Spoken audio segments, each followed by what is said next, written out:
YouTube, how's it going? The Goat House is back with some more NFL record predictions. This video is for the Atlanta Falcons. We've done plenty of teams, though, and we only got a few more divisions to go through, and then we'll get to my playoff predictions, Super Bowl predictions, and more. But to talk about the Falcons, real quick, the team I'm back and forth on, a team that I think can get back to contending for that Super Bowl because they have the talent on the roster. But at the same time, can they stay healthy? Devontae Freeman needs to stay healthy now more than ever with Tevin Coleman gone. I know they got a few other running backs in there, but no Tevin Coleman. That might hurt a little bit. Offensive line heading in the right direction for the future, but could it struggle a little bit early? I can see it being young. You might have two rookie starters. You would expect to with two first-rounders. And the receiver unit I like a lot. Matt Ryan, I think, people seem to be ripping Matt Ryan the last few years. I still think he's playing at a high level. I still think he can play at that, almost top-tier level for a quarterback. Defensively, there's some key players in that defense. The pass rush mainly. You look at Vic Beasley and McKinley. Vic Beasley's got to figure it out again, but he's capable of it. Takk McKinley, I think, is one of the breakout players of the year, I think, that I'm predicting for. I think he'll get a ton of pressure, a ton of sacks, so looking forward to watching him. And then some other guys, that can play, but it's really all about staying healthy, which was a concern last year, and I guess could still be for some people somewhat of a concern going forward. So it's really about that offensive line developing early and staying healthy. It's really what it's about. Moving on to our subscriber goal. It's at 20K. Sport's been awesome. We're almost there. We have daily sports videos, not only NFL, which we specialize in, but we have we're covering the NBA draft as well. And there's our Twitter in the bottom right, also a link in the description. And clicking the like button, be much appreciated. You guys can answer or ask questions on the Twitter. I'll answer them, and we got polls on there to see your guys' perspective on things for the NFL in the upcoming season. On to the Falcons predictions. Tough schedule, first glance here. We'll see how it ends up being here. In Minnesota, I did the Vikings video, and I picked the Vikings, and I'm sticking with it, even though that's a very good game. Two teams we expected a lot more from last year and didn't get it, but I still think they're very capable of not only making the playoffs, but they can win some games in the playoffs as well. But I like the Vikings. The difference in that one is the home field advantage. Eagles at Atlanta. First game of the year last year, so second week this year. Should be a good game. I think the difference is the Falcons are able to put up points in this one, and that's why they win this game. They just really struggled to put up points last year, and they figured it out this year. Against the Colts, it's in Indianapolis. I picked the Falcons in the Colts video, and I'm going to stick to it even though it's a good game. Why? Because, kind of playing the matchup game. I think very, very, very similar teams here in terms of offense. That they could put up, an even battle against each other. Looking at the defense, that's the tough part because the Colts defense played much better last year, but the Falcons defense was beat up from the get-go.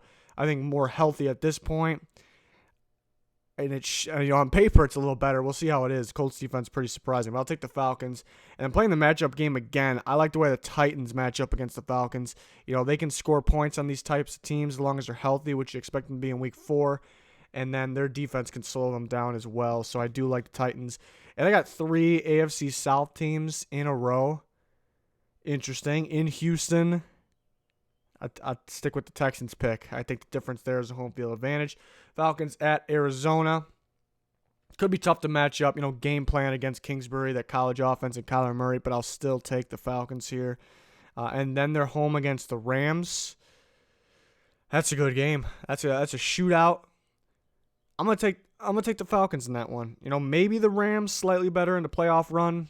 If we're talking in terms of the playoff run or Super Bowl, then the Rams. But slightly probably. I like this Falcons team. This is a very tough schedule, though. We're going to see what we end up with. We're already at 4-3. I like the Falcons in this game. Seahawks and Falcons. I like the Falcons again. Seahawks are one of the hardest teams to figure out because every year you think they're taking another step in the rebuild process. On paper they're not looking too good, but somehow Russell Wilson, guys like that, guys like Bobby Wagner on the defense side just get them there. So I don't know. They're a tough team to figure out. But I like the Falcons at home. Bye week 9 and then 10. Falcons been struggling with the Saints recently. I'd take the Saints at home. In Carolina, I think the Panthers get one here on them. And then Buccaneers at the Falcons. A lot of gut feeling I do on some of these, and just something hits me that I think the Buccaneers will win away. I don't think the Buccaneers sweep them, so we already know who I'm picking on that one. But for some reason, I think the Buccaneers get one away here. Saints at the Falcons. Like I said, the Falcons been struggling with the Saints over the years, it feels like. But Thursday night, it's a good environment there for them to get a win there. I like the Falcons. I do like them against the Panthers. No way they get swept. Shanahan versus the Falcons in San Francisco. I mean, this is just a battle of two teams that were beat up last year. Whatever team's more healthy wins this game. And they very well both could be beat up at this point. I'll take San Francisco at home. Another tough one, Jacksonville and Atlanta. This is the time Nick Foles really shines. The difference is where it's at. I'm going to take the Falcons, and then I don't think they get swept by the Buccaneers. So they end up 9-7. I think this team is better than 9-7. That's a rough schedule, very rough schedule there, and it's about staying healthy. I mean, going back and looking, I mean, they could win Week 1. I think the Vikings' home field advantage in Week 1 could be the difference, though. Did have them beating the Eagles, did have them beating the Colts, but then losing to the Titans. So we're kind of back and forth.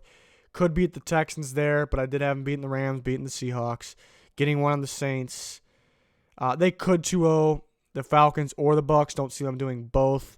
So I'd say it's a tough schedule, but they're capable of winning 11 games. I'd say that 8-11 range. I think this team's better at 9-7. I was kind of surprised I ended up with the 9-7, but that's how you got to do it. It goes by game by game. We'll see if they stay healthy. And again, we're going through every single team. We did a lot of them already. There's a playlist full of them, full of the teams. And then once we get through it, playoff predictions, Super Bowl predictions, and then we'll get the other Goat House members on board, and they'll make their predictions for the season. So we get multiple different perspectives. It's pretty cool because sometimes people don't agree with me. So we'll see if you agree with one of those guys.